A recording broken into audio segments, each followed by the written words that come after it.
አባሽ መቆዝሚው አረ ምንም እና ምንሽ ነው እዚህ ትጎልትሹ? አረ ምንም ትንሽ ንፋስ ላግኝ ብዬ እኮ ነው። ከመን ጀምሮ ቆይ አዲስን ተከራይ እየጠበቅሽ አይደለም እንዴ? ለምን ሲባል ነው የምጠብቀው? ምን አቅልሻለሁ እኔ? ልትሄጂ ነበር አይደል? አይ ይሁንልሽ በቃ እኔ ሄጃለሁ። ምን ትቀባጥርብኛለች?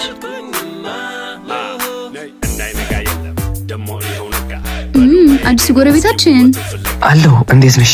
እኔ የምልሽ ለማዘር ስለበሩ ነግሬያት ነበር። ኢትስ ኦኬ ኒቪን አለች። ለሷ ነገራት። እሺ እኔ ቸኩያለሁ። ቻው። በቃ አይመጣም። እንዴት ዋልሽ?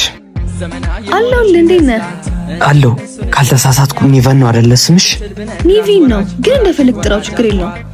ለማዘር የበሩ ነገር አውርቻት ነበርና። እሺ ችግር የለውም። አንተ ግባ፣ እኔ እነግርልሃለሁ። እሺ ግን እንዳትረሺው። እሺ እሺ በቃ አንተ ግባና ረፍታ። ደክመዋል ብዬ ነው፣ እኔ እነግርልሃለሁ። ማለቴ እኮ ከስራ ነው የመጣኸው ብዬ ነው። እሺ በቃ መልካም ቀን።